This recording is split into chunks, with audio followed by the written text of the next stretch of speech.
ഇന്ന് ചക്ക കൊണ്ടൊരു 4 മണി പലഹാരമായിട്ടാണ് വന്നേ.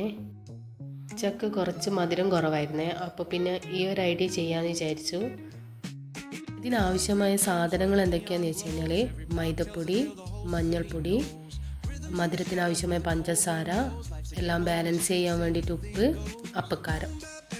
ഈ പൊടികളൊക്കെ നന്നായി മിക്സ് ചെയ്തതിന് ശേഷം വെള്ളം ഒഴിച്ച് നമുക്ക് പഴംപൊരിയൊക്കെ ആക്കുന്നത് പോലെയുള്ള ബാറ്റർ തയ്യാറാക്കിയെടുക്കാം.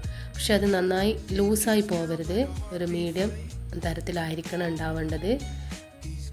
പൊടികളൊക്കെ നിങ്ങളുടെ ഇഷ്ടത്തിനനുസരിച്ച്, ആൾക്കാരുടെ എണ്ണത്തിനനുസരിച്ചിട്ട് വേണം ഉപയോഗിക്കാൻ. ഞാനൊക്കെ കൈക്കണക്കാണ്.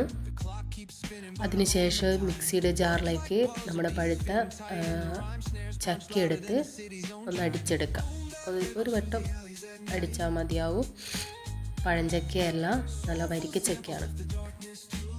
അതും കൂടെ ഈ ബാറ്ററിലേക്ക് ഇട്ട് നന്നായി മിക്സ് ചെയ്ത് നമുക്ക് എണ്ണ തിളപ്പിക്കാൻ വെക്കാം. അതിലേക്ക് തിളച്ച എണ്ണയിലേക്ക് ഇത് കോരി ഇട്ട് കൊടുക്കാം. അത് കൈ വെച്ചിട്ടാവാം, അല്ലെങ്കിൽ സ്പൂണ് വെച്ച് കോരി ഒഴിച്ച് കൊടുക്കുകയും ചെയ്യാം.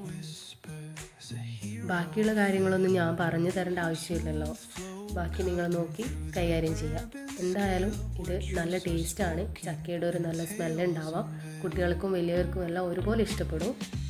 മധുരം കുറഞ്ഞ ഒരു ചക്ക ആയതുകൊണ്ട് മക്കളൊന്നും തിന്നാത്തതും കൊണ്ടും ഞാൻ എൻ്റെ മനസ്സിൽ തോന്നിയ ഒരു ഐഡിയ ആണ്. ഇതുവരെ ഞാനൊരു ചാനലിലും കണ്ടിട്ടില്ല, ആരെങ്കിലും ഇട്ടിനൊന്നും അറിയില്ല. എന്തായാലും കൊള്ളാം, കുഴപ്പമില്ല, അടിപൊളിയായിരുന്നു. കുട്ടികൾക്കെല്ലാം നന്നായി ഇഷ്ടപ്പെട്ടു. അവരും ആദ്യമായിട്ടാണ് കഴിക്കുന്നത്. ഞാനും ഇതുവരെ ഇത് ഉണ്ടാക്കി നോക്കിയിട്ടുമില്ല. എന്തായാലും നിങ്ങളെല്ലാവരും ഒന്ന് ട്രൈ ചെയ്യുക, സപ്പോർട്ട് ചെയ്യുക, ഫോളോ ചെയ്യുക. Thank you.